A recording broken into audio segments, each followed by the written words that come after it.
बिस्मिल्लाहिर्रहमानिर्रहीम। तुसी देख रहे हो लीड न्यूज़ लाइव ते मैं आ प्रोग्राम अज की गल दे नाल जुल्फकार अली सूबा।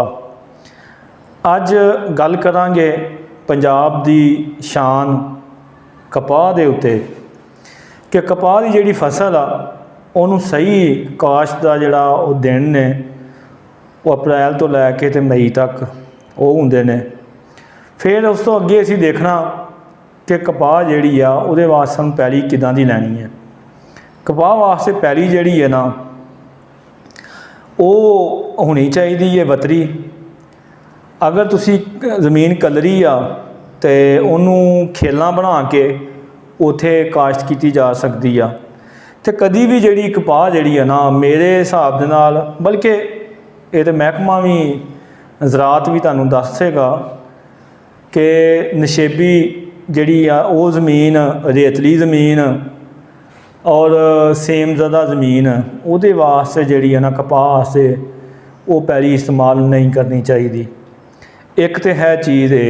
नंबर दो, जो तुसी कपाह वास्ते उहदी तैयारी वास्ते ये करना कि हल जिहड़ा वो गहरा रख के चलाना, ताकि जदों फसल जिहड़ी है ना जल्दी वो जड़ फड़ ले बूटा जिहड़ा। उस तो बाद मरहला आ जाता वा कि हाँ जी हुण बीज किहड़ा और किस तरह वो लाना चाहिए। बीज के मरहले वास्ते ये आ कि हमेशा तो मंजूरशुदा बीज वो इस्तेमाल करो तो बीज जिहड़ा वा वो बुर जिहड़ा हुंदा ना उतों उतरिया होवे ते सेहतमंद होवे।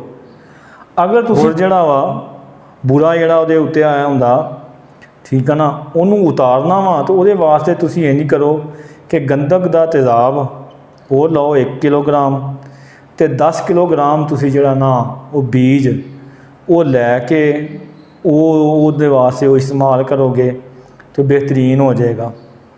उस तो बाद बीज नूं जहर लाजमी लाओ ताकि जदों फसल निकलदी आ निकलदे जदों जिहड़े कीड़े ने उन्होंने नुकसान नहीं फिर पहुँचाणगे।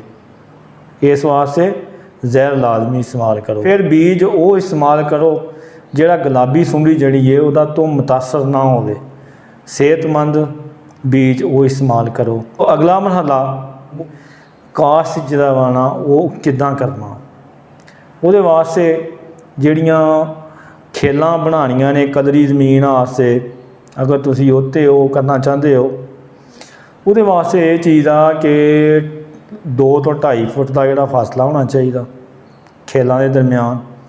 और जो बीज लाना वा, बीज जिहड़ा वा ना 1 किले दे विच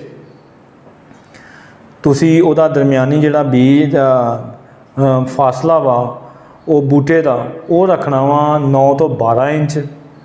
और जिहड़ी फसल तुसी लेना चाहते हो ना कि असीं एक वड्डी पैदावार लैनी है, जिहड़ी तुसी टारगेट आ कि अच्छा जिहड़ा ना वो असी लैना, तो फिर 17,000 तो लैके 30,000 जिहड़ा ना वो कपाह दे बीज का जिहड़ी किस्म आ उहदे हिसाब दे नाल तुसी वो बीज इस्तेमाल करना। इहनूं काश्त करन दा जिहड़ा टाइम आ ना, या तो उहनूं सुबह सवेरे सवखते वो काश्त करो तो या फिर शामी काश्त करो। वीडियो का इख्ताम करना है क्योंकि प्रोग्राम का वक्त अज की गल का ख़त्म हो गया। इंशाअल्लाह जिहड़ी अगली वीडियो आ उन्होंने देखने वास्ते बैल आइकान आ उन्होंने पुश करो घंटी नूं, और साडे टीवी जिहड़ा चैनल आ उन्होंने सबसक्राइब करो, लाइक करो, ज़्यादा से ज़्यादा शेयर करो। और इंशाअल्लाह दूसरी किस्त ये 3-4 किस्तां शायद चल जाण इहदियां ते इंशाअल्लाह तुहानूं दस्सांगे इस तो अगला जिहड़ा मरहला की आएगा कपाह की फसल का। इहदे नाल ज़्यादा चाहांगा। अस्सलाम वालेकुम।